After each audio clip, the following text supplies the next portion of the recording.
या जिसको शॉर्ट में हम लोग 2D एरे बोलते हैं। आज हम लोग वहां से डिस्कशन स्टार्ट करने जा रहे हैं। और इस टॉपिक में 2 डायमेंशनल एरे में बेसिकली हम लोग मैट्रिक्स का जो क्वेश्चंस होता है, जो हम आपको लास्ट क्लास भी बता चुके हैं, मैट्रिक्स में आपको सीखना होगा कि मैट्रिक्स का लोअर हाफ या लोअर ट्राइंगल कैसे डिस्प्ले होता है, अपर हाफ या अपर ट्राइंगल कैसे डिस्प्ले होता है, दो मैट्रिक्स को सम कैसे करेंगे, दो मैट्रिक्स का प्रोडक्ट कैसे करेंगे। तो ये सारा चीज हम लोग आज और कल के क्लास तक में कवर करने वाले हैं, ठीक है ना। तो सबसे पहले हम लोग शुरू करेंगे आज कि आखिर ये 2 डायमेंशनल एरे यानी कि जो 2D एरे है वो क्या होता है, आज हम लोग यहां से शुरुआत करने वाले हैं। तो नाम से क्या लगता है, 1 डायमेंशनल एरे उस एरे को कहते हैं जिसमें डायमेंशन कितना होगा, एक होगा। उसमें एक ही दिशा में रहते हुए आपको काम करना है, उसमें एक ही पोजीशन, एक ही इंडेक्स का आपको इस्तेमाल करना है, उसको आप नाम देते हैं 1 डायमेंशनल एरे। पर ये जो 2 डायमेंशनल एरे है इसमें एट ए टाइम आपको दो दो इंडेक्स लेके चलना होगा। एट अ टाइम आपको यहाँ पे दो पोजीशंस लेके चलना पड़ेगा, जहां पे एक पोजीशन आपको कहेगा कि आपका रो का क्या स्टेटस है, मतलब रो का क्या संख्या है वो बताएंगे। साथ ही साथ उस पर्टिकुलर रो में आप कौन से कॉलम में मौजूद हैं आप ये भी बताएंगे। यानी कि इसमें रो के साथ साथ आपको क्या बताना पड़ेगा, कॉलम का जो पोजीशन है वो। यानी इसमें आपको दो पोजीशंस का बातचीत करना है, एक तो बात करेंगे रो के बारे में और दूसरा बात करेंगे उस पर्टिकुलर रो में एक निश्चित कॉलम के बारे में। तो that is your 2 dimensional array. तो आखिर ये 2D एरे कैसे क्रिएट होता है, 2D एरे कैसे बनाते हैं, अब हम लोग यहाँ पे उसका जिक्र करेंगे। तो सबसे पहले 2D एरे का डेफिनेशन क्या है वो सुनिए। क्या है यहाँ पे, इट इज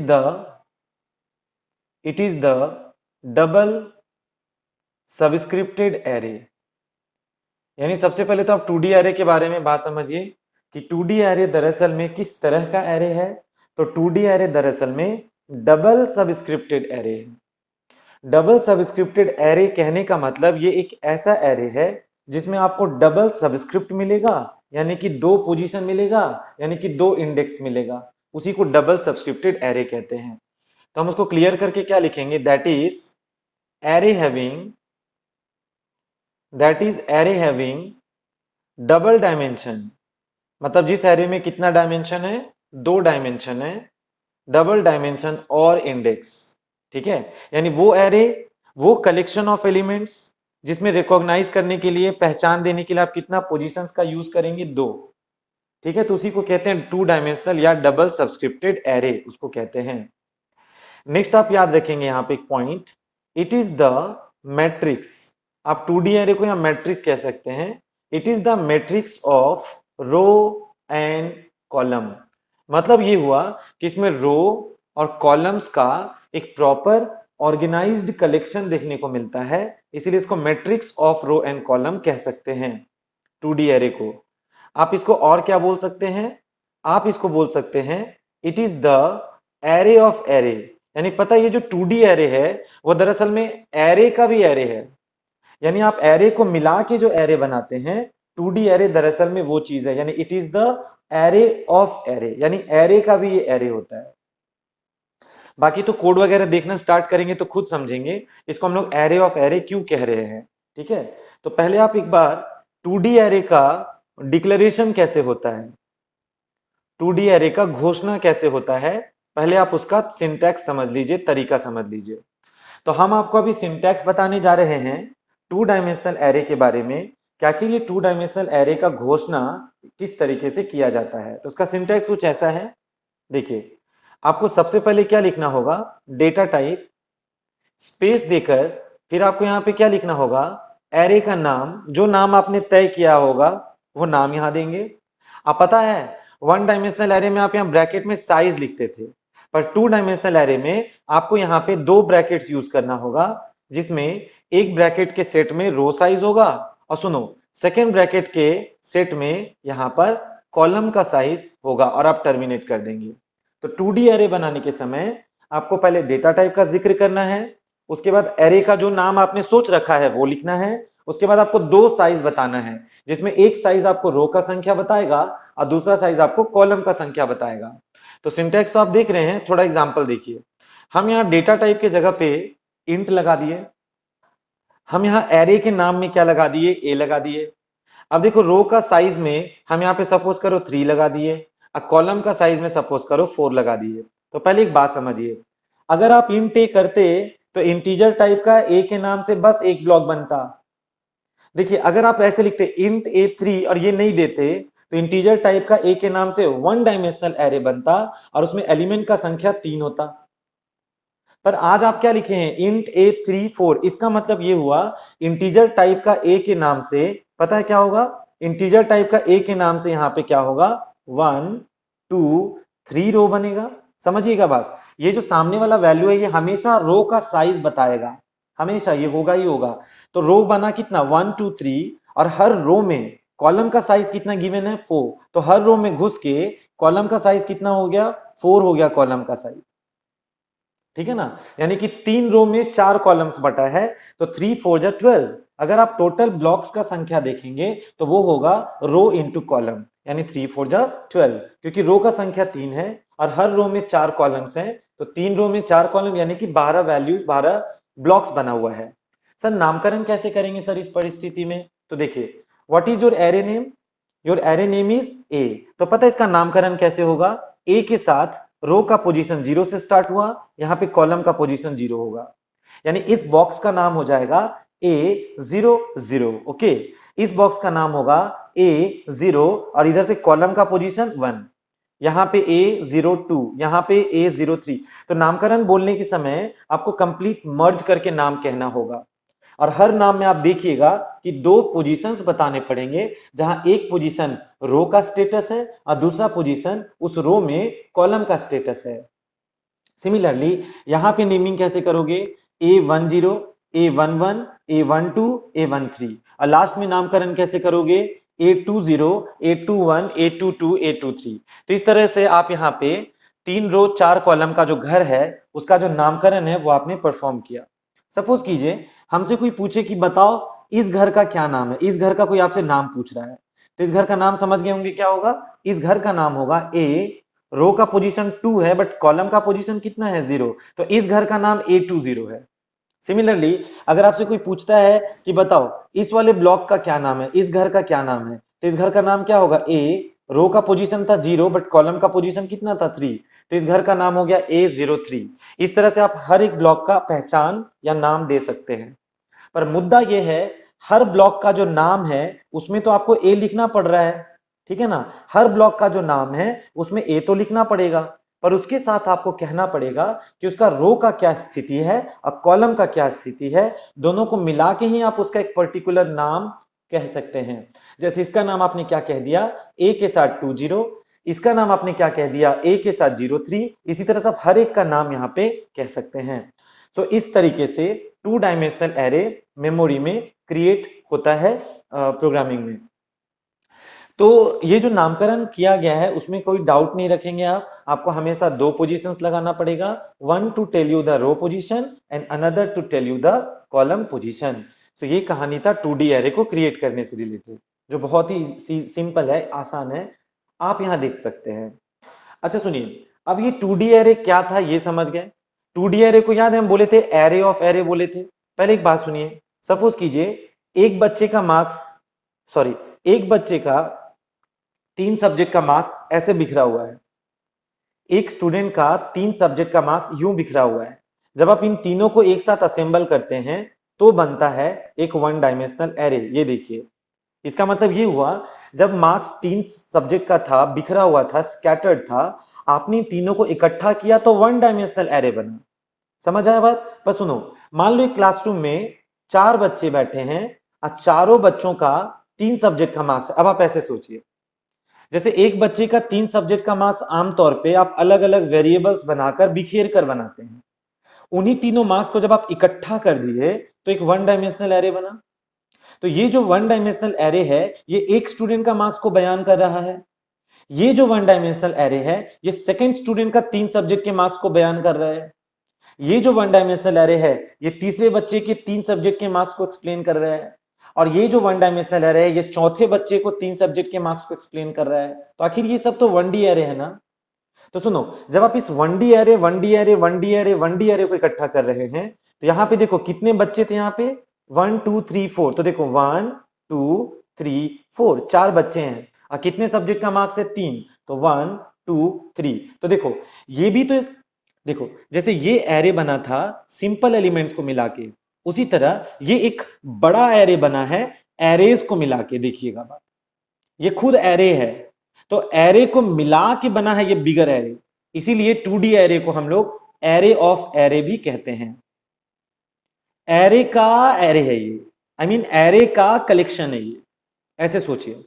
आप इसको मैट्रिक्स भी कह रहे हैं, रो एंड कॉलम। अगर आप मैथ्स में मैट्रिक्स टॉपिक पढ़ चुके होंगे तो उसमें आप इसी तरह से रो कॉलम करके एलिमेंट्स को बहुत प्रॉपर तरीके से सजा सजा के रखते हैं, तो उसको आप लोग वहां पे मैट्रिक्स बुलाते हैं। तो मैट्रिक्स किसका बना होता है? रो और कॉलम को मिला के। देखो रो और कॉलम को मिला के एक मैट्रिक्स बनता है। तो 2D एरे क्या था, 2D एरे को क्या क्या कह सकते हैं, 2D एरे कैसे क्रिएट होता है और उसका मेमोरी रिप्रेजेंटेशन किस प्रकार होता है जो हम लोग थ्योरी में ड्रॉ करते हैं, वो अभी हम लोग यहाँ पे सीख रहे थे। अब बात ये है कि 2D एरे को प्रोग्रामिंग में, 2D एरे को प्रोग्रामिंग में किस तरीके से लॉन्च किया जाए और इसको प्रोग्रामिंग में किस तरीके से हैंडल किया जाए, वो अब हम लोग सीखेंगे प्रोग्राम्स के साथ डिस्कशन करते हुए। तो 2D एरे का एक रफ आइडिया आपको मिल चुका है। अब हम लोग ये सीखेंगे कि 2D एरे का सिंपल सा इनपुट कैसे होगा और आउटपुट कैसे होगा, उसके लिए कोई प्रोग्राम। सी, मेरा क्वेश्चन है राइट अ प्रोग्राम, यानी कि वैप टू प्रिंट, ध्यान से देखना, वैप टू प्रिंट द, पता आपको क्या प्रिंट करने को हम बोल रहे हैं? वैप to print the lower half और लोअर ट्राइंगल। लोअर हाफ छापना है या लोअर ट्राइंगल छापना है ऑफ द 3x3 मैट्रिक्स, ठीक है ना। तो क्वेश्चन ये कह रहा है कि आपको पहले 3x3 कहने का मतलब है 3 रो और 3 कॉलम का एक मैट्रिक्स बनाना है। यानी आप एक ऐसा मैट्रिक्स बनाइए, आप एक ऐसा 2D एरे बनाइए जिसमें रो कॉलम का संख्या जो है वो 3 है, क्योंकि 3x3 बनाना स्क्वायर मैट्रिक्स होगा वो। और उस मैट्रिक्स का आपको क्या करना है? लोअर हाफ छापना है, या उसको कहते हैं लोअर ट्राइंगल, ये आपको छापना है। तो लोअर हाफ या लोअर ट्राइंगल का मतलब होगा कि जो मैट्रिक्स का डायगोनल होगा उसके बिलो, और डायगोनल एंड बिलो का एलिमेंट्स को जो डिस्प्ले करेंगे आप, उसको आप लोअर हाफ कहेंगे, या उसी को क्या बोलेंगे? Lower triangle of the matrix बोलेंगे आप उसको। तो प्रोग्राम में आपको सीखना है कि ये होता किस तरीके से है। तो देखिए सबसे पहले हम यहाँ पे हैश इंक्लूड करने जा रहे हैं एक हेडर फाइल। कौन सा हेडर फाइल हम यहाँ इंक्लूड करेंगे? पहले तो iostream.h, उसके बाद फिर हम हैश इंक्लूड कर रहे हैं हेडर फाइल जिसका नाम क्या रख रहे हैं? ऑफ कोर्स आपको पता है conio.h या conio.h। प्रोग्राम का जो जिंदगी है वो हम कहां से शुरू करने वाले हैं? void main फंक्शन से, इन दिस वे, ठीक है। क्योंकि क्वेश्चन में लिखा है मैट्रिक्स का ऑर्डर 3x3 होना चाहिए, तो हम क्या किए? इंटीजर टाइप का ए नाम से मैट्रिक्स बनाए, रो का साइज दिए हैं 3, कॉलम का साइज दिए हैं 3। तो मैट्रिक्स का नाम ए है, रो में 3 है, कॉलम में 3 है, कॉमा एक काउंटर लेंगे आई और एक काउंटर लेंगे जे। तो आई से क्या करेंगे? रो को गिनेंगे, और जे से क्या करेंगे? कॉलम को गिनेंगे। क्योंकि आपको याद है 2 डायमेंशनल एरे में दो चीज है, एक रो और एक कॉलम। तो रो गिनने के लिए आपको लूप चाहिए तो काउंटर हम आई लगाएंगे, कॉलम गिनने के लिए लूप चाहिए तो काउंटर हम जे लगाएंगे। बस हमको और कोई चीज का जरूरत नहीं है इसमें, बस इतना बनाना होगा पहले। फिर देखो हम स्क्रीन का गंदगी साफ करना चाहते हैं, so I will write clear screen function. उसके बाद हमको सी आउट करके यूजर से पूछना पड़ेगा। पता यूजर से क्या पूछना पड़ेगा? Input the elements. हमको यूजर से कहना पड़ेगा input the elements of matrix. तो यूजर को हम रिक्वेस्ट कर रहे हैं, यूजर कृपया करके मैट्रिक्स का जो एलिमेंट्स है वो आप डाल दीजिए। अब देखो मैट्रिक्स का एलिमेंट्स पढ़ने के लिए आपको 2 लूप चलाना पड़ेगा। आपको याद है जब आप 1 डायमेंशनल एरे पढ़े थे लास्ट क्लास तो आप एक ही लूप चलाते थे, पर 2 डायमेंशनल एरे में पता आपको क्या करना पड़ेगा? 2 लूप चलाना पड़ेगा, ताकि एक काउंटर रो का पोजीशन का हिसाब रखे और दूसरा काउंटर कॉलम का पोजीशन का हिसाब रखे। तो एक लूप हम i बराबर 0 से चलाएंगे, i लेस देन रो का संख्या कितना है 3, देन i प्लस प्लस। तो ये जो फॉर लूप है ये रो का मेंटेनेंस करेगा। तो रो में एंटर करके अब हम फिर से एक फॉर लूप चलाएंगे, j is equal to 0, j is smaller than 3, now j plus plus. और ये जो j का लूप है ये कॉलम का गिनती करेगा, ये रो का गिनती करेगा, ये कॉलम का गिनती करेगा। और इसके अंदर देखो अब हम क्या करेंगे, सी इन, जिससे कि एलिमेंट इनपुट होगा, पर इनपुट कहां करेंगे, ए के आई जेथ पोजीशन पे, क्योंकि हमको दो पोजीशन का हिसाब रखना था, रो और कॉलम के लिए। तो ए आई जेथ पे एलिमेंट इंसर्ट कर देंगे। यहां तक समझ आया। अब देखो इसके बाद का कोड अब हम इस तरफ लिख रहे हैं, यहां से कंटिन्यू कर रहे हैं। अब देखो हम यहाँ पे क्या लिखेंगे, सी आउट में जाके लाइन चेंज करके देखो अब मैसेज क्या आएगा, लोअर हाफ ऑफ मैट्रिक्स। पहले तो मेरे पास ये संदेश आ जाएगा सेमीकोलन। अब देखो हम लूप चलाएंगे कैसे, for i is equal to 0, i is less than 3, i plus plus. Then after अब क्या होगा, क्योंकि आपको रो चेंज करना है तो you need to change the line, तो सी आउट में जाके स्लैश एन करेंगे। उसके बाद कॉलम का लूप कैसे चलाएंगे, क्या लिखेंगे, for j is equal to 0, j is smaller than 3, then j plus plus. ठीक है, इतना तो करना पड़ेगा। अब बस हमको एक कंडीशन यहाँ पे क्या देना है कि अगर मेरे कॉलम का वैल्यू लेस देन और इक्वल टू रो का वैल्यू है, तो ये जो सी आउट है ये पता है क्या प्रिंट कर देगा, ये सी आउट प्रिंट कर देगा ए का आई जे। और अगर ये रॉन्ग है तो एल्स में जाके पता है ये सी आउट क्या प्रिंट कर देगा, एक तो ब्लैंक स्पेस, एक ब्लैंक स्पेस वो प्रिंट कर देगा।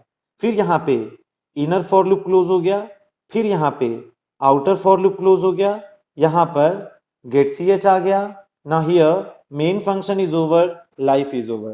तो इस तरीके से हम लोगों का जो कोड है लोअर हाफ डिस्प्ले करने का वो अब कंप्लीट हुआ। लेकिन इस कोड को जब तक समझेंगे नहीं तब तक फिर आगे बढ़ना बेकार है। तो इस कोड को पूरा अटेंशन देकर आप अच्छे से सीखिए, क्योंकि जब आप ये कोड समझ जाएंगे तो आसानी से इसके बाद आने वाला 3-4 क्वेश्चन तो आराम से आपसे बनेगा। खाली आपको लॉजिक में चेंज करना होगा, कंडीशन में चेंज करना होगा, बाकी आप देखेंगे कि सारा कुछ सेम टू सेम कॉपी हो रहा है। तो इसको हम चलते एक्सप्लेन करने के लिए। देखिए सबसे पहले आपने हेडर फाइल जो लिया है यहाँ पे, वो कौन सा हेडर फाइल आपने लिया है, सबसे पहले तो iostream.h, वो तो आपको मालूम है सी आउट और सी इन के लिए लेते हैं हमेशा। नेक्स्ट हेडर फाइल जो आपने लिया उसका नाम क्या है, पढ़े आप, conio.h, ये तो आप समझ रहे हैं, क्लियर स्क्रीन गेट सी एच के लिए। ये बताइए प्रोग्राम का जो जिंदगी है वो हमारा कहां से स्टार्ट हो गया, हम लोगों की प्रोग्राम का जिंदगी शुरू हो गया मेन फंक्शन से, मेन से। ओके, अच्छा गौर से देखिए, जब आप मेन के अंदर गए, मेन के अंदर जब आप गए तो फर्स्ट लाइन आपने क्या लिख रखा है, इंट ए 33, इंट ए 33, यानी कि आप यहाँ पे 2D एरे क्रिएट कर रहे हैं। और जैसे ही आप इंट ए 33 करके 2D एरे क्रिएट करेंगे तो क्या हो जाएगा, ए के नाम से मेमोरी में कितना रो क्रिएट होगा, 1 2 3। देखो रो का संख्या 3 है, अब कॉलम का संख्या भी 3 है, तो देखो 1 2 3, 3 कॉलम डिसाइड हो गया। नामकरण कैसे होगा बताओ, इसका बताओ नामकरण कैसे होगा, A00, A01, A02। यहां नामकरण कैसे होगा देखिए, A10, A11, A12। और इसका नामकरण कैसे होगा देखिए, A20, A21, A22। तो 2D एरे मेरा बन गया, नामकरण भी उसका डिसाइड हो गया। काउंटर्स कौन कौन सा ले रहे हैं आप, एक काउंटर है आई और एक काउंटर है जे, रो कॉलम का लूप को चलाने के लिए। See this is my monitor, ये मेरा मॉनिटर है। ओके, तो मेरे मॉनिटर पे सी आउट ने, सॉरी पहले क्लियर स्क्रीन ने पुराना आउटपुट इरेज कर दिया। अब ये सी आउट क्या डिस्प्ले करेगा, input the elements of matrix. तो देखिए आपके मॉनिटर पे मैसेज आया, ऐसे मैसेज आया, input the elements of matrix, ये मेरे मॉनिटर पे मैसेज आ रहा है, input the elements of matrix, ये मैसेज आया। इसको पढ़ के समझ में आ रहा है कि आपको अपने मैट्रिक्स का एलिमेंट्स एंटर करना है। ठीक है, तो पहले आप ये देखिए कि आपका मैट्रिक्स कितने ऑर्डर का था, 3 रो और तीनों रो में 3 कॉलम। तो क्योंकि आपके मैट्रिक्स का ऑर्डर 3 रो और 3 कॉलम का है, 3 रो 3 कॉलम का है, तो आपको नहीं लगता यहां 9 एलिमेंट लेना पड़ेगा, 3 3 9। तो ये जो पूछा input the elements of matrix, it means you need to enter 9 values through the keyboard. तो हमको यहां पे 9 वैल्यू देना है कीबोर्ड से।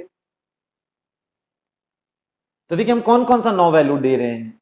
सबसे पहला वैल्यू हम 1 दे दिए, स्पेस देकर 2 दे दिए, उसके बाद 3, 9 वैल्यू दे रहे हैं हम सिंपल, 1 स्पेस दे देकर, ठीक है, सटा के मत देना।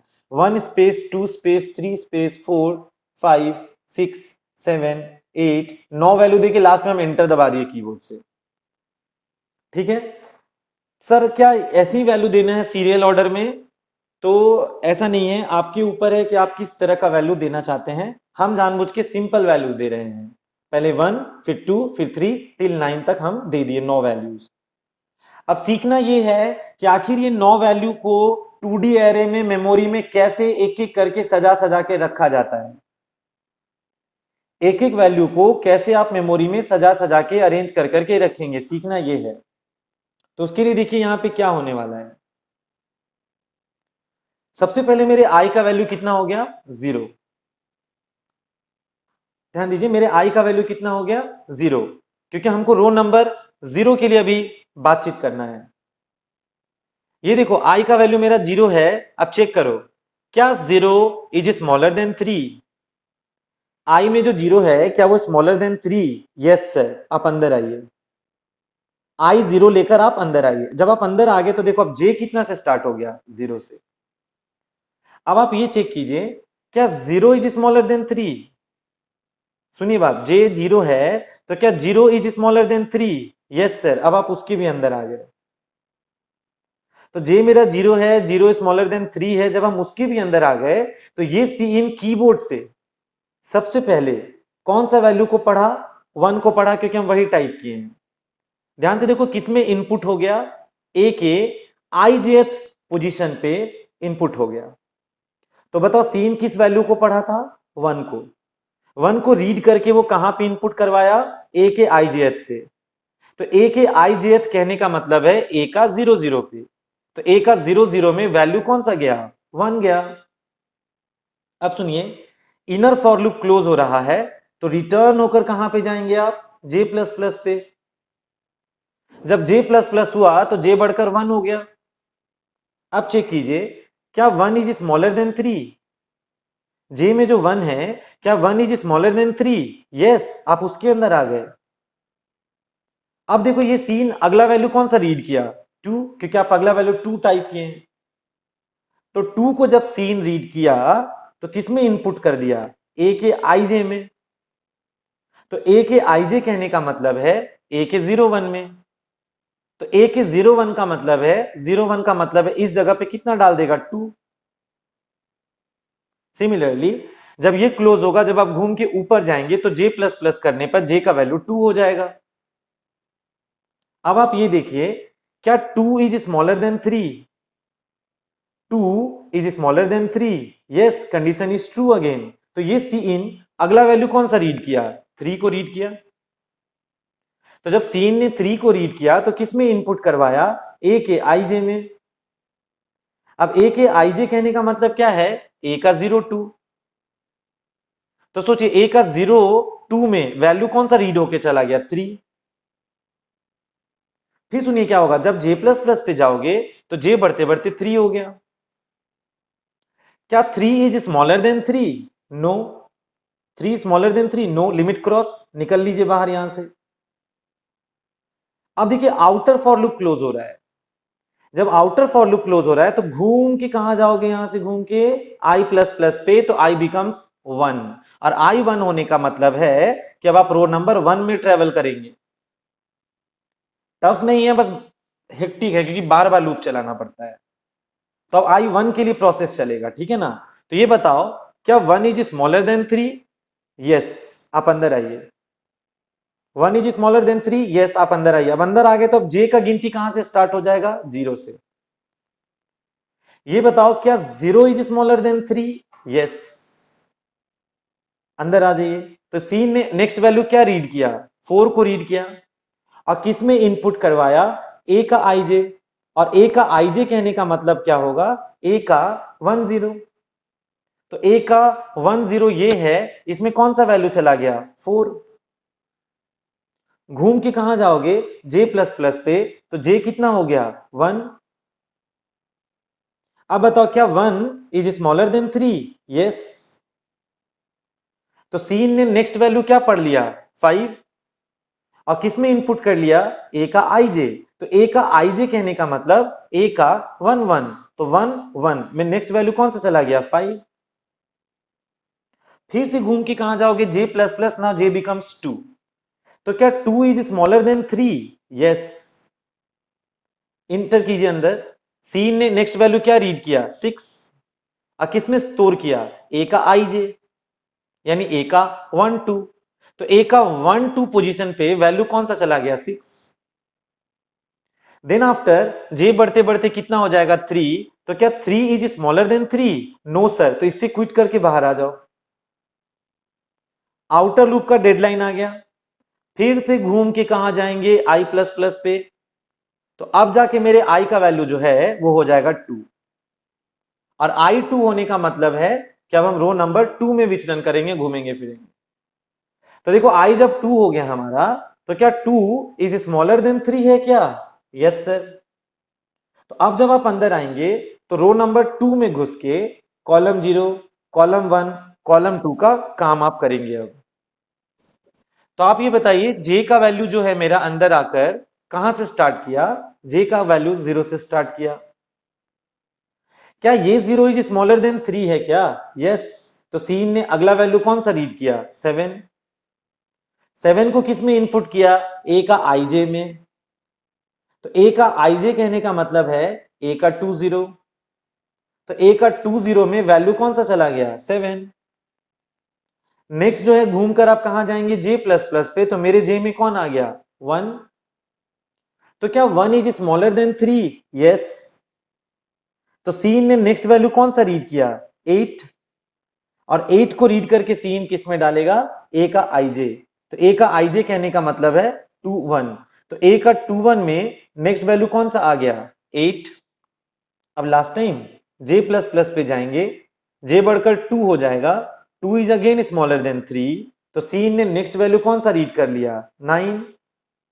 तो 9 को सीन रीड करके किस में डालेगा ए के आईजे में, यानी ए के 2 2 में। तो ए के 2 2 में वैल्यू कौन सा जाएगा 9। अब क्या होगा जब आप ऊपर जाएंगे तो जे बढ़कर कितना हो गया 3। ये बताओ क्या 3 इज स्मॉलर देन 3? नो। आप आ जाएं बाहर। अब आई कितना हो गया देखिएगा 3। क्या 3 स्मॉलर देन 3? नो। अब आप उससे भी बाहर आ गए।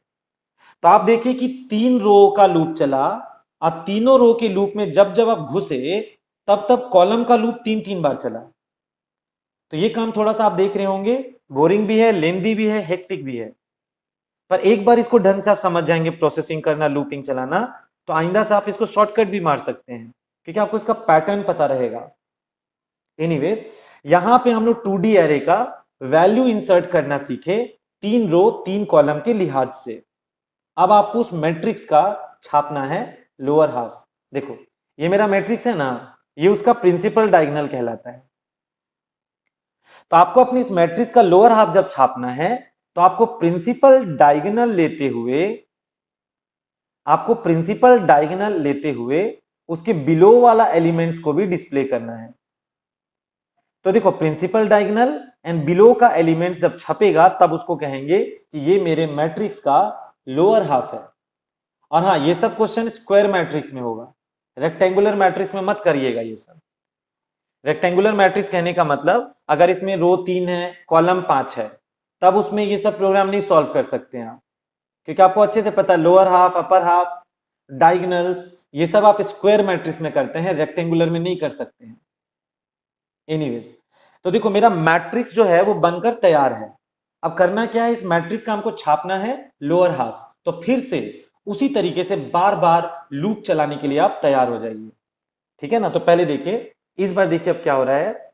सी आउट ने पहले स्क्रीन पे कौन सा मैसेज डिस्प्ले किया, लोअर हाफ ऑफ मैट्रिक्स। तो देखो मेरे मॉनिटर पे कौन सा मैसेज डिस्प्ले हो गया, लोअर हाफ ऑफ मैट्रिक्स, ये मैसेज डिस्प्ले हो गया। ये मैसेज कोलोन लगाए अंदर में, कोलोन भी आया, नहीं लगाना मत लगाओ आपकी मर्जी। तो मेरे मॉनिटर पे पहले एक संदेशा आया लोअर हाफ ऑफ मैट्रिक्स, ठीक है। अब चलो देखो लूप चलाने का प्रक्रिया देखो। आई का लूप रो गिनेगा, आई का बाउंड्री इतना है, जे का लूप कॉलम गिनेगा, जे का बाउंड्री इतना है। तो देखो ना लूप तो एकदम सेम चल रहा है 3 3 के लिमिट के हिसाब से, पर इसमें यहां पे रो बदलने के लिए लाइन बदलने का लॉजिक लगा हुआ है, और अंदर में ये जो कोड है यही तो आपका मेन कोड है इस बार। यही कोड कंट्रोल करेगा कि कब आपको वैल्यू छापना है और कब आपको ब्लैंक स्पेस छोड़ना है। तो ये तो ड्राई रन करके ही सीख पाएंगे। तो चलिए हम क्या कर रहे हैं, फिर से आई का और जे का काउंटिंग करेंगे नए सिरे से। ओके, तो पहले बताओ आई का गिनती कितना से स्टार्ट हो गया, 0 से, यानी आप रो नंबर 0 में प्रवेश कर रहे हैं। आई 0 हुआ यानी आप रो नंबर 0 में प्रवेश कर रहे हो। ओके, चेक करो, 0 इज स्मॉलर देन 3, सीधा सा बात है, रो का लूप 0 1 2 के लिए चलेगा। तो माई 0 is smaller than 3, condition is true. तो जैसे ही आप अंदर आएंगे यानी कि आप रो में प्रवेश कर रहे हैं, सो चेंज द लाइन। तो सी आउट ने क्या कर दिया, line change, so we will move over here, line change होकर नीचे उछल गए, रो में आ गए हैं आप। अब चलिए कॉलम गिनते हैं, उसके लिए देखो ये जे का सेगमेंट है, ये रो का सेगमेंट है, ये कॉलम का सेगमेंट है। तो जब जे का लूप कॉलम का सेगमेंट में गया तो कॉलम का काउंटिंग कहां से स्टार्ट हुआ, देखिए 0 से। चेक करिएगा, क्या 0 इज स्मॉलर देन 3 है क्या, जे में जो 0 है क्या वो स्मॉलर देन 3 है क्या, यस सर। अब आप उसके अंदर आ गए, जब आप उसके अंदर आ गए तो अंदर आके चेक करिए, क्या जे इज लेस देन और इक्वल टू आई है, जे लेस देन इक्वल टू आई है क्या, क्योंकि आपको क्या डिस्प्ले करना था, लोअर हाफ। लोअर हाफ होने के लिए ये कंडीशन होता है, जे यानी कि कॉलम का पोजीशन, आई यानी कि रो का पोजीशन। तो सोच के देखो, जब जब कॉलम का पोजीशन रो के पोजीशन से या तो कम है या तो बराबर है तो वो आपको लोअर हाफ दिखा देगा, सीधा सा चीज है। तो आप बताएं मेरे जे में कितना है, 0 है, मेरे आई में भी कितना है, 0 है। तो क्या 0 इज लेस देन और इक्वल टू 0, यस सर। तो सी आउट ने क्या डिस्प्ले किया, ए का आई जे। तो इस वाले सी आउट ने प्रिंट किया ए का आई जे, जिसका मतलब है ए का 0 0, तो ए का 0 0 डिस्प्ले होगा। तो ए का 0 0 में कौन है, 1, तो यहां पे 1 डिस्प्ले होगा। अब सुनो, एल्स पार्ट तो काम नहीं किया, इनर फॉर लूप यहां क्लोज हो रहा है, तो घूम के अब हम कहां पे जाएंगे, जे प्लस प्लस। तो जे बढ़कर कितना हो गया, 1। अब देखना क्या होगा, जे जब 1 हो गया तो क्या 1 इज स्मॉलर देन 3, जे जो 1 हो गया that 1 is smaller than 3, yes sir. आप आ जाइए अंदर, जब आप अंदर आ गए तो अंदर आने के बाद देखिए क्या लिखा हुआ है, क्या जे इज लेस देन और इक्वल टू आई, ये बताओ मेरे जे में कौन है, 1 है, अब मेरे आई में कौन है लेकिन 0 है। तो क्या मेरा कॉलम जो 1 है क्या वो लेस देन इक्वल टू 0 है, नो सर। तो आप एल्स में जाएंगे और सी आउट वहां पे स्पेस छोड़ देगा, यानी पीछे में एक स्पेस आ जाएगा। तो वहां स्पेस छोड़ेंगे तो आपको दिखेगा नहीं, इसलिए हम जानबूझ के डैश लगा रहे हैं, बट वो स्पेस मानिए उसको। आप फिलर के तौर पे 0 पुट करना चाहते हैं तो इन्वर्टेड कॉमा में 0 लिख देना, देखना वहां 0 आएगा। एनीवेज, ये क्लोज हो गया। अब हम फिर से घूम के कहां जाएंगे, जे प्लस प्लस, सो माई जे बिकम्स 2 नाउ। तो क्या 2 इज स्मॉलर देन 3, यस। जे 2 है, 2 स्मॉलर देन 3 है, यस है। अब बताओ जे यानी कि कॉलम यानी कि 2 क्या लेस देन और इक्वल टू आई यानी कि 0 से है, नो सर, फॉल्स हो गया। तो फिर एल्स में जाके इस वाले सी आउट ने एक ब्लैंक स्पेस डिस्प्ले किया। अब जब आप घूम के ऊपर जाएंगे तो जे बढ़कर कितना हो जाएगा, 3। तो क्या 3 इज स्मॉलर देन 3, रॉन्ग, ये रॉन्ग हो गया। अभी आपको इनर लूप से क्विट करा के बाहर फेंकेगा तो बाहर के लूप का क्लोजिंग होगा। तो घूम के अब आप कहां पे जाएंगे, आई प्लस प्लस पे जाएंगे। तो अब जब आप घूम के आउटर में आई प्लस प्लस पे जाएंगे तो आपका जो आई का वैल्यू है दैट विल बिकम 1। बाहर घूम के आई प्लस प्लस पे जाएंगे तो आई हो गया 1। अब रो नंबर 1 का डिस्प्ले होगा, देखना। ये बताओ क्या 1 is smaller than 3, 1 is smaller than 3, yes. Cout ने कर दिया लाइन चेंज से, देखो लाइन चेंज होके नीचे आ गए। अब देखना क्या होगा, जे का काउंटिंग फिर 0 से चालू हो गया, देखते जाइए। क्या 0 स्मॉलर देन 3 है, यस, क्योंकि आपको लिमिट भी तो देखना है ना कॉलम्स के डिजाइन का। तो 0 इज स्मॉलर देन 3 है, यस सर। अब बोलो जे में मेरा 0 है और आई में लेकिन 1 है, तो क्या 0 इज लेस देन और इक्वल टू 1? Yes sir. तो सी आउट ने डिस्प्ले कर दिया ए का IJ, तो ए का 10, तो ए का 10 में कौन सा वैल्यू है? 10 में कौन सा वैल्यू है? 4, तो हियर यू विल गेट 4।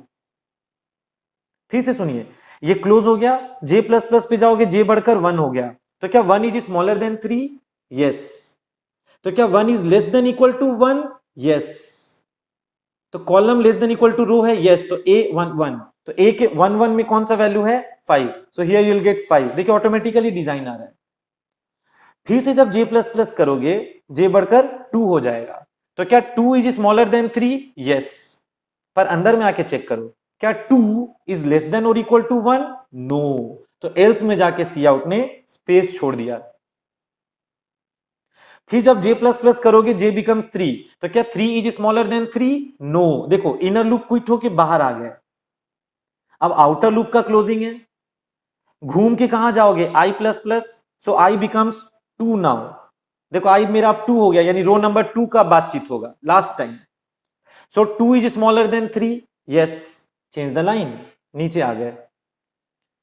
अब बताओ J कितना से स्टार्ट किया? 0 से, क्या 0 इज स्मॉलर देन 3? यस। क्या 0 is less than equal to 2? J में 0 है, I में 2 है, 0 less than equal to 2? Yes. तो सी आउट ने A का IJ छापा, IJ मतलब 20, तो 20 में कौन है? 7। फिर J बढ़कर कितना हो गया? 1, 1 इज स्मॉलर देन 3? यस। तो क्या 1 is less than equal to 2? Yes. तो सी आउट छापेगा A का IJ, तो A का 2 1, तो A का 2 1 में कौन है? 8। अब लास्ट टाइम J बढ़कर कितना हो गया? 2, 2 इज स्मॉलर देन 3, सही। तो क्या 2 less than equal to 2? Yes. तो A का 2 2, तो A का 2 2 में 9। लास्ट में J बढ़ के 3 फॉल्स हो जाएगा, I बढ़ के 3 फॉल्स हो जाएगा। Now get CH, main is over, life is over. ठीक है। तो ये जो पैटर्न आप देख रहे थे, जिसमें आप देखिए कि लोअर हाफ कैसे डिस्प्ले हो रहा है, इसमें हम स्पेस जहां छोड़े ये सब जगह पे स्पेस आ जाएगा, ठीक है ना। यानी फाइनल आंसर कुछ ऐसे आ जाएगा 1 4 5 7 8 और 9। तो ये मेरा देखो मैट्रिक्स का क्या कहलाता है? लोअर हाफ, या इसी को क्या कहते हैं? Lower triangle of the 3x3 matrix. अगर आपको यहाँ पे जो वैल्यू में 0 0 डालना है फिलर्स के तौर पे, आप वो भी कर सकते हैं। तो उसके लिए आपको क्या करना पड़ेगा, जहां पे हम ब्लैंक स्पेस छोड़े हुए हैं, आप प्लीज उसमें 0 बैठा दीजिएगा और काम हो जाएगा। तो आप ये देख लीजिए कि प्रोग्राम खाली देखने में सब लेंदी है। लेंदी भी इसलिए हो रहा है ना क्योंकि कुछ भी करना होता है 2D अरे में, चाहे वैल्यू को इनपुट करना है, चाहे वैल्यू को आउटपुट करना है कंडीशन वगैरह लगा के, तो आप देखते हैं कि बात बात में डबल लूप जो चल रहा है, उसके चलते कोड बस थोड़ा सा लेंदी हो गया। और ये सारे कोड्स को जब आप खुद से ड्राई रन करते हैं, ड्राई रन करना मतलब जो हम कॉपी पे जो रन करा के दिखा रहे हैं, जिसमें लॉजिक का रियल टेस्टिंग किया जाता है, तो ड्राई रन करते हैं तो थोड़ा सा काम तो हेक्टिक होगा ना, क्योंकि लूप इतना सारा चल रहा है। लेकिन पेशेंस रख के आपको ये सब करना होगा, तभी तो कॉन्सेप्ट क्लियर होगा कि आखिर ये 2D अरे बनेगा कैसे, वैल्यूज कैसे लेगा, रो कॉलम मेंटेन करते हुए उनकी वैल्यूज को कैसे डिस्प्ले करेगा, रो कॉलम्स को मेंटेन करते हुए। तो ये तो हम लोग lower half of the matrix display करना सीखे थे। तो जब ये समझ में आ चुका है, तो अब हम लोग नेक्स्ट प्रोग्राम यहां पे डिस्कशन करेंगे कि मैट्रिक्स का अपर हाफ कैसे डिस्प्ले होगा ना। अपर हाफ तो आप समझ रहे होंगे ना, अपर हाफ मतलब देखो यही मैट्रिक्स अगर है तो ये देखो डायगोनल हो गया और अबव का एलिमेंट्स लेंगे। अबव का एलिमेंट्स मतलब समथिंग लाइक दिस 1 2 3 5 6 एंड 9। इस बार हमारा आंसर देखो ऐसे आएगा, सुनो, यहां यहां यहां स्पेस रहेगा, तो इसको आप अपर हाफ कह देंगे।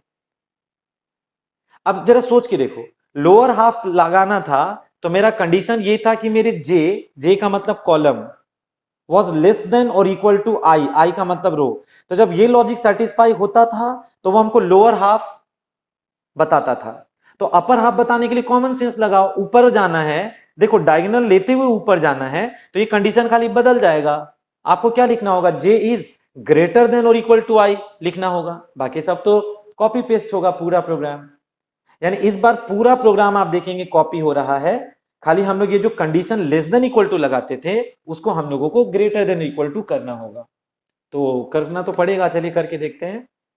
देखिए सबसे पहले क्वेश्चन है मेरा, write a program to print the, इस बार आपको क्या प्रिंट करना है? Upper half. अपर हाफ को हम लोग और क्या बुलाते हैं?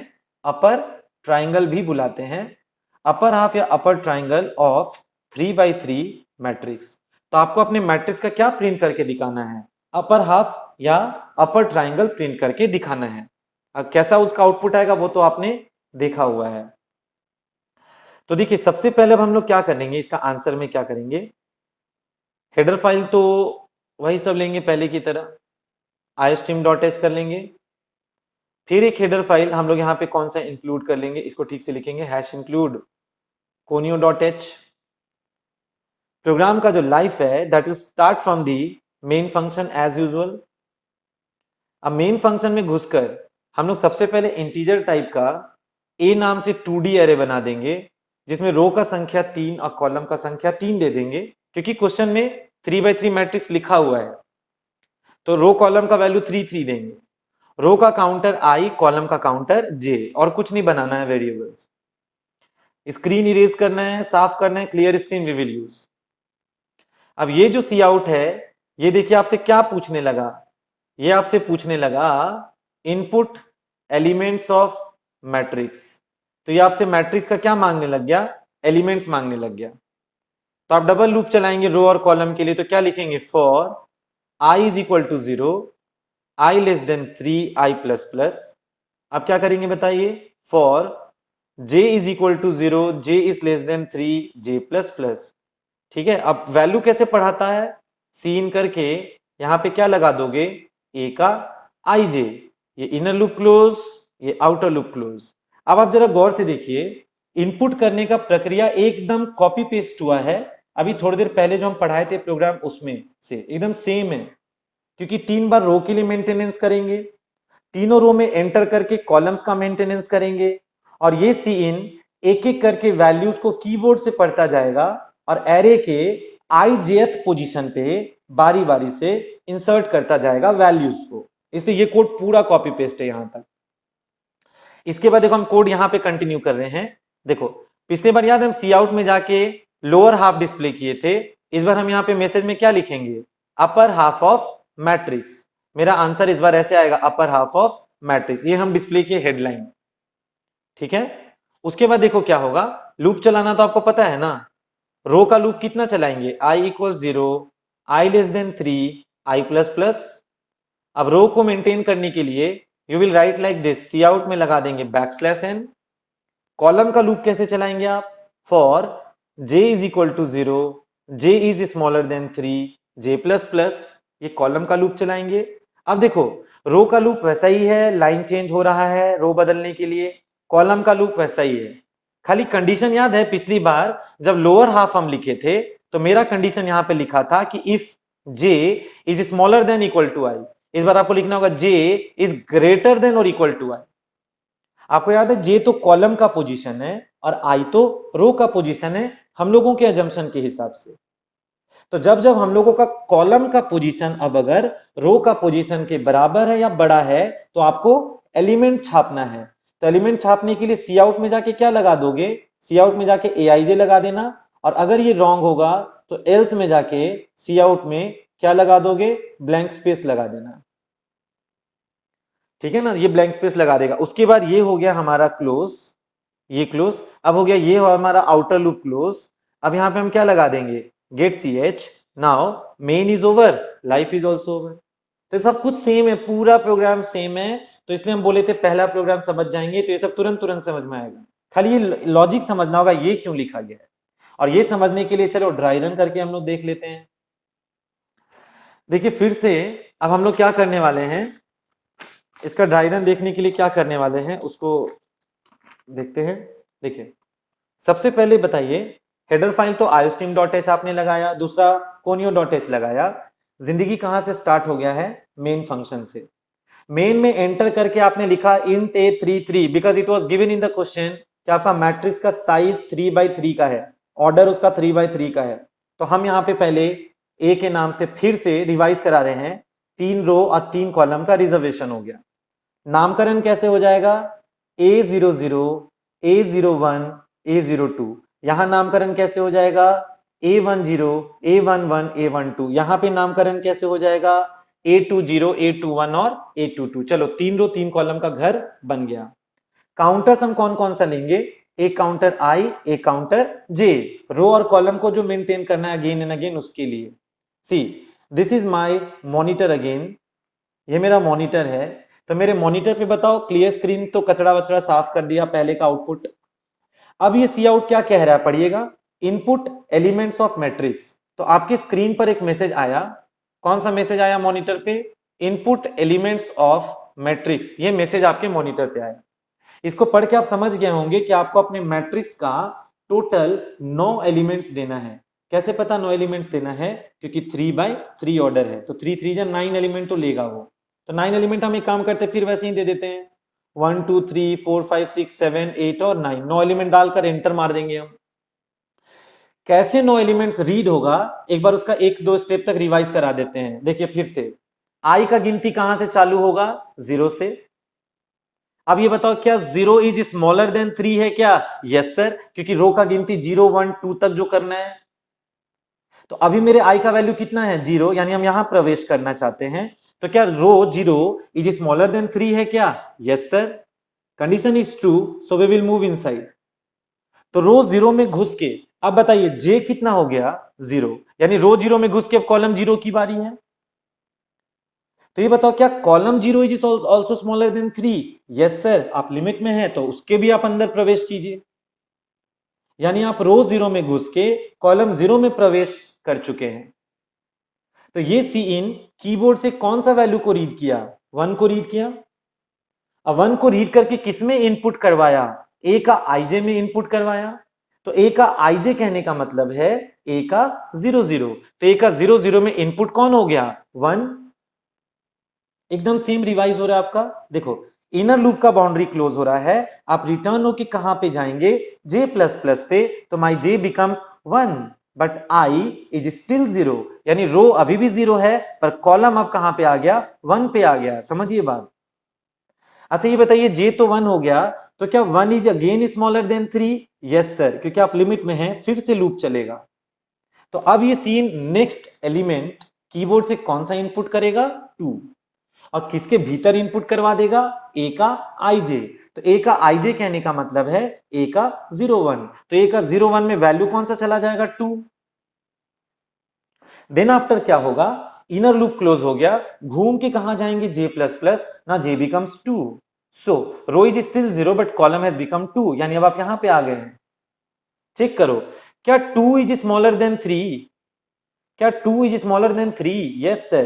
तो ये सीन अगला वैल्यू कौन सा पढ़ लिया, 3 को पढ़ लिया, और इनपुट किस में करेगा, ए का आईजे में। तो ए का आईजे कहने का मतलब ए का 0 2, तो ए का 0 2 में वैल्यू कौन सा डाल देंगे, 3। सिमिलरली इनर लूप क्लोज हो रहा है, यहां पे अब जाएंगे जे प्लस प्लस पे, नाउ दिस जे बिकम्स 3। अब देखना क्या होगा, जे तो 3 हो चुका है, तो क्या 3 इज स्मॉलर देन 3, रॉन्ग, क्योंकि कॉलम का लिमिट क्रॉस हो गया। अब ये यहां से उठा के फेंकेगा बाहर, तो अब ये आउटर फॉर लूप का आएगा डेडलाइन। अब घूम के कहां जाओगे, आई प्लस प्लस पे, सो आई बिकम्स 1। तो आई 1 होने का मतलब now you have to move to the next row. अब आई 1 मतलब रो नंबर 1 में बातचीत होगा। चलो करके देखते हैं, आई तो 1 हो गया, तो क्या 1 इज स्मॉलर देन 3, रो का जो लिमिट 1 है, वैल्यू 1 है, क्या वो अपने लिमिट 3 के अंदर अंदर है, यस सर, कंडीशन फिर ट्रू, आप अंदर आइए। अब अंदर आके फिर ये इनर लूप कॉलम्स मेंटेन करेगा, जे का गिनती 0 से शुरू करते हुए। ये बताओ क्या 0 is again smaller than 3, correct. तो अब ये सीन नेक्स्ट एलिमेंट कौन सा रीड किया, 4, तो 4 को रीड करके किसके अंदर डालेगा, ए का आईजे। तो ए का आईजे कहने का मतलब ए का 1 0, तो ए का 1 0 में वैल्यू कौन सा डल गया, 4। फिर सुनिएगा, इनर लूप का डेडलाइन आ रहा है, घूम के कहां जाएंगे, जे प्लस प्लस, सो जे बिकम्स 1। तो क्या 1 इज स्मॉलर देन 3, जे जो 1 हो गया, क्या 1 इज स्मॉलर देन 3, यस। तो सीन ने नेक्स्ट वैल्यू कौन सा रीड कर लिया, 5। 5 को सीन किसके अंदर डाल रहा है, ए का आईजे। तो ए का आईजे कहने का मतलब है ए का 1 1, तो ए का 1 1 में वैल्यू कौन सा चला गया, 5। देन आफ्टर अब जब ऊपर जाओगे तो जे बढ़कर 2 हो जाएगा, तो क्या 2 is smaller than 3, yes sir. अभी सीन ने नेक्स्ट वैल्यू 6 को पढ़ा और किस में इनपुट करवाया, ए का आईजे, यानी ए का 1 2, तो ए का 1 2 में वैल्यू कौन सा घुस गया, 6। अब जे बढ़कर कितना हो जाएगा 3, तो क्या 3 is smaller than 3? No, limit cross हो गया, आप बाहर निकल लिए। अब लास्ट टाइम एक बताते हैं, आउटर लूप में घूम के i प्लस प्लस पे जाएंगे तो i बिकम्स 2, यानी अब आप रो नंबर 2 पे पहुंच रहे हैं। तो क्या i जो 2 है क्या वो लिमिट 3 के अंदर अंदर है? Yes sir, condition is true. तो आप रो नंबर 2 में मूव इनसाइड करिए। आज जब आप रो नंबर 2 में घुस रहे हैं तो कॉलम का counting once more it will start from 0। तो क्या 0 इज स्मॉलर देन 3? यस, आप अंदर आइए। तो सीन ने नेक्स्ट वैल्यू कौन सा पढ़ लिया? 7।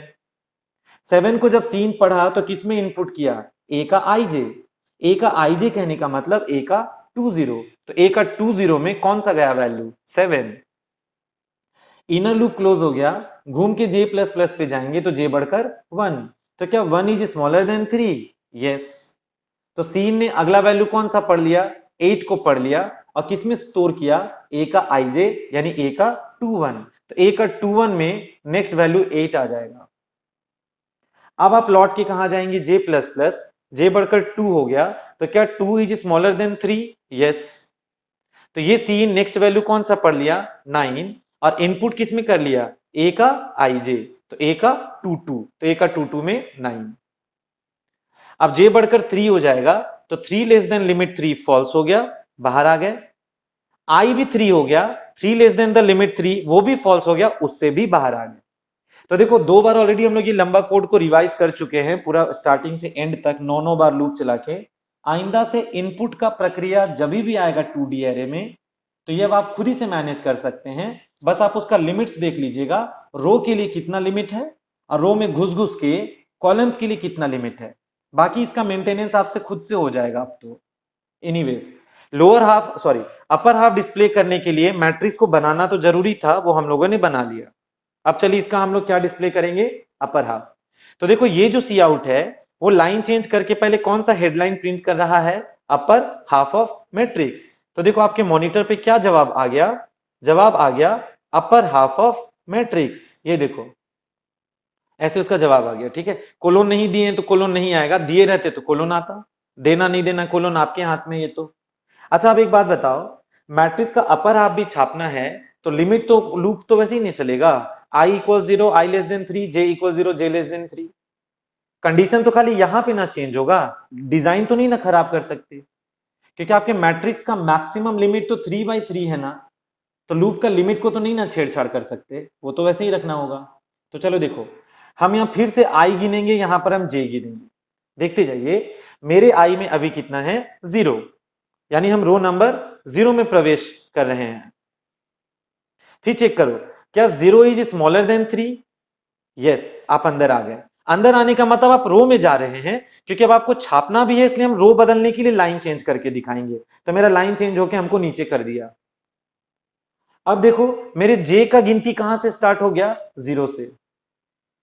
ये बताइए, क्या 0 इज स्मॉलर देन 3? यस, आप उसके भी अंदर आ गए। जब आप उसके भी अंदर आ गए तो चेक करके देखो, जे में तो मेरा 0 है और आई में तो मेरा 0 है। तो क्या 0 इज ग्रेटर देन और इक्वल टू 0? यस सर, क्योंकि अपर हाफ लाने के लिए कंडीशन ही था कि आपका कॉलम का पोजीशन रो के पोजीशन से बड़ा या बराबर होना चाहिए था। तो आपको एलिमेंट्स डिस्प्ले करना है। ओके, तो चेक करो, जे में कितना है? 0, आई में भी कितना है? 0। तो क्या 0 इज ग्रेटर देन और equal to 0? Yes sir. So you have to print the element. तो ये सी आउट क्या प्रिंट करने लगा? ए का आई जे, यानी ए का 0 0। तो ए का 0 0 में वैल्यू कौन है? 1। So here you will get 1। अब देखो ये क्लोज हो रहा है इनर लूप ना, घूम के कहां जाएंगे? जे प्लस प्लस पे। तो मेरा जे बढ़कर 1 हो गया। चेक कीजिए, क्या 1 इज स्मॉलर देन 3? यस, जे 1 है, 1 इज स्मॉलर देन 3। यस, अब चेक कीजिए, क्या 1 इज ग्रेटर देन और इक्वल टू 0? ध्यान से देखिए, क्या 1 इज ग्रेटर देन और इक्वल टू 0? Yes sir. तो सी आउट ने प्रिंट किया ए का आई जे, तो ए का 0 1। तो ए का 0 1 में वैल्यू कौन है? 2। So here you will get 2, अपने आप 2 आएगा यहां। अब देखते जाइए, ये क्लोज हो गया, फिर से जे प्लस प्लस पे गए ना, दिस टाइम जे बिकम्स 2। तो मेरा कॉलम अब 2 हो गया। तो क्या 2 इज स्मॉलर देन 3? क्या मेरा 2 जो है लिमिट 3 से कम है? यस सर, आप अंदर आ गए। चेक करो, अब मेरे जे में जो 2 है क्या वो ग्रेटर देन और इक्वल टू आई है? तो क्या 2 इज ग्रेटर देन और इक्वल टू 0 है? Yes sir. तो सी आउट ने ए का आईजे डिस्प्ले किया। तो जब सी आउट ने ए का आईजे डिस्प्ले किया तो आईजे कहने का मतलब है 02 और 02 का वैल्यू में 3 है, तो you will get the value 3। तो देखो अपर हाफ में ये पूरा वैल्यू फर्स्ट टाइम तो आ ही गया। अब जब घूम के जे प्लस प्लस पे जाओगे तो जे 3 हो गया, तो क्या 3 इज स्मॉलर देन 3? रॉन्ग, ये आपको इनर लूप से बाहर कर देगा। और जब आप आउटर फॉर लूप के डेडलाइन पे आएंगे तो घूम के नेक्स्ट राउंड में आई प्लस प्लस पे जाएंगे और आई कितना हो जाएगा? 1, यानी रो नंबर 1 में ट्रेवल करने का टाइम। अब आप बताइए क्या row number 1 is smaller than 3? Yes, because you are moving to next row, hence change the line. Line change करके नीचे उछल के आ गए हम, नेक्स्ट रो में आ गए यहां। अब देखना क्या होगा, रो तो चेंज हो चुका है, अब कॉलम का गिनती फिर 0 से चालू हो जाएगा, रीस्टार्ट हो जाएगा 0 से। सो क्या 0 इज स्मॉलर देन 3? यस। अब ये बताओ मेरे जे में जो 0 है क्या वो 0 इज ग्रेटर देन और इक्वल टू 1 है क्या? सोच के देखिए, जे मेरा कॉलम है, कॉलम मेरा 0 है फिलहाल और रो मेरा 1 है फिलहाल। तो क्या कॉलम 0 इज ग्रेटर देन और equal to the row number 1? Not at all. तो ये कहां फेंकेगा? एल्स में। तो सी आउट क्या प्रिंट करेगा? स्पेस। तो यहां पे एक स्पेस आ जाएगा, इस बार यहां स्पेस आ जाएगा, देख लीजिए आप, क्योंकि आपका j इज ग्रेटर देन और इक्वल टू आई नहीं था, दैट्स वाई। चलो ये क्लोज हो गया। Now j plus plus. अब ये बताओ j बढ़कर तो 1 हो गया, तो j जब 1 हो गया तो क्या 1 इज स्मॉलर देन 3 है क्या? यस। अंदर आइए। अब ये बताइए मेरे j में तो 1 है, तो क्या 1 इज ग्रेटर देन और इक्वल टू 1 है क्या? यस। तो सी आउट ने a का 1 1 डिस्प्ले किया, तो a के 1 1 में वैल्यू कौन है? 5। तो a के 1 1 में देखो 5 आ गया, क्योंकि डायगोनल में तो वो भी हिस्सा है ना, 5 भी तो हिस्सा है देखो। तो अब सुनो क्या होगा, ऊपर जाएंगे j बढ़कर 2 हो जाएगा। क्या 2 इज स्मॉलर देन 3? यस। तो क्या 2 इज ग्रेटर देन और इक्वल टू 1 है क्या? 2 इज ग्रेटर देन और इक्वल टू 1 है क्या? यस, क्योंकि अपर हाफ का बातचीत हो रहा है। तो जब ये ट्रू होगा तो सी आउट ने क्या प्रिंट आउट कर दिया? ए का आईजे। अब ए का आईजे कहने का मतलब क्या हो गया? ए का 1 2। तो ये बताओ ए के 1 2 में कौन सा वैल्यू है? 6। So here you will get 6। फिर से सुनो, जे बढ़कर कितना हो गया? 3। तो क्या 3 स्मॉलर देन 3? रॉन्ग, आपको इनर लूप से बाहर कर दिया गया। आउटर लूप के डेडलाइन पे आप आ चुके हैं, आप आउटर लूप के डेडलाइन पे आ चुके हैं। अब आप घूम के कहां जाएंगे? आई प्लस प्लस पे जाएंगे।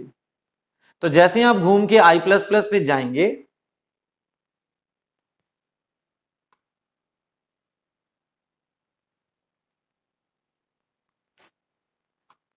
देखिए जैसे ही आप घूम के आई प्लस प्लस पे जाएंगे आपके आई का वैल्यू बढ़कर कितना हो जाएगा? 2 हो जाएगा।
ठीक है, तो यहाँ पे क्या हो रहा है, देखिए हम क्या बोले कि अब जब ऊपर जाएंगे तो मेरे आई का वैल्यू कितना हो जाएगा 2।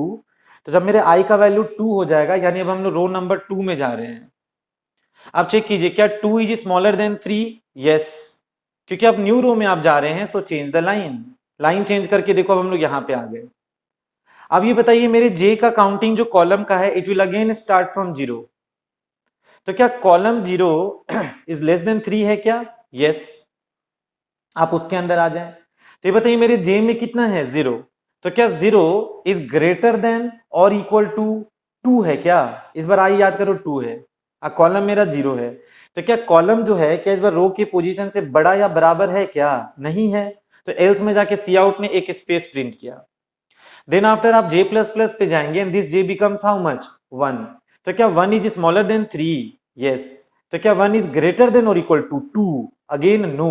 तो एल्स में जाके सी आउट में एक और ब्लैंक स्पेस छाप लिया। देखिए अब अगली बार जब जे बढ़ा के 2 कर लेंगे तो क्या 2 इज स्मॉलर देन 3?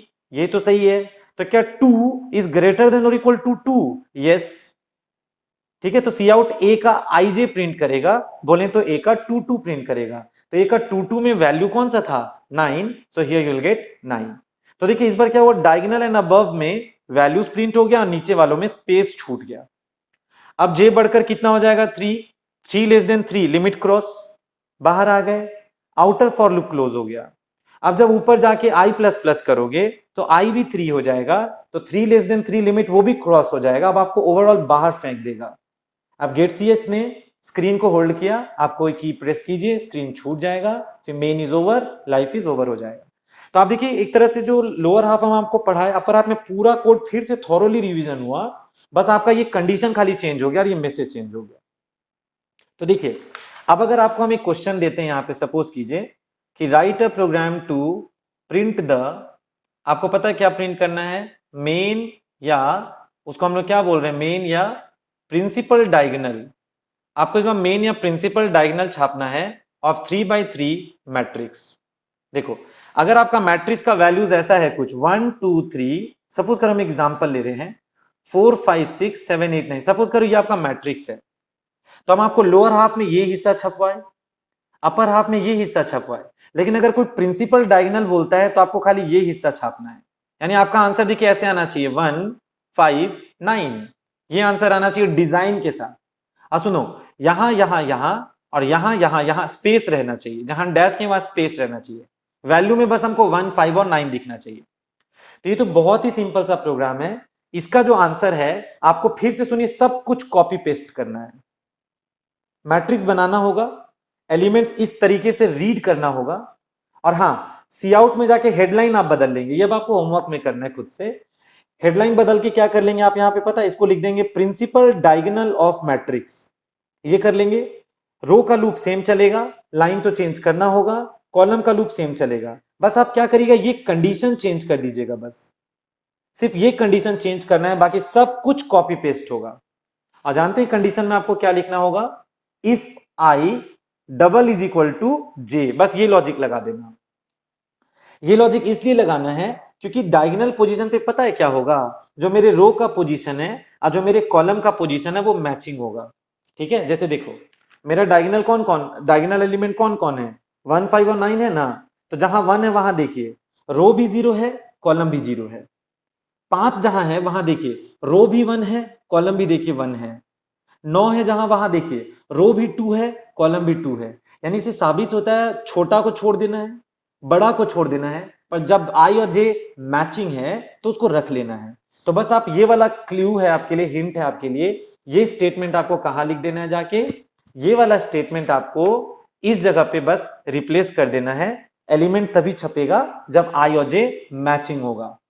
बड़ा छोटा हटा देंगे, मैचिंग का बात कर देंगे, तो बन जाएगा प्रिंसिपल डायगोनल। तो फिर ये लंबा सा कोड आप खुद से लिख लीजिएगा क्योंकि वो तो सेम कॉपी होगा, बाकी हेडलाइन बदल जाएगा और ये वाला कंडीशन बदल जाएगा, बाकी पूरा कॉपी पेस्ट है। ठीक है, तो अब एक लास्ट क्वेश्चन अभी के लिए हम यहाँ आपको बोलने जा रहे हैं। ये क्वेश्चन भी आपको होमवर्क में करना है।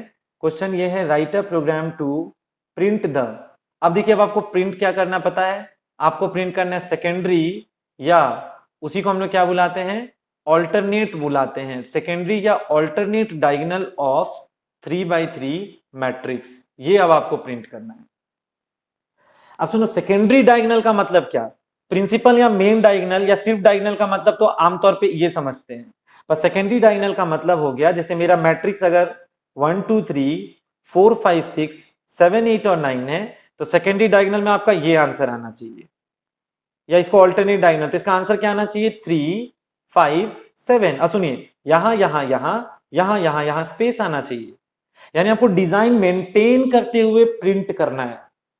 तो फिर से खुशी का बात सुनिए, इस क्वेश्चन का भी आंसर में ये सारा कोड कॉपी पेस्ट होगा, और ये सब 2 बार पढ़ चुके हैं डिटेल में, तो अब आपको समझ में आ रहा होगा क्या क्या हो रहा है।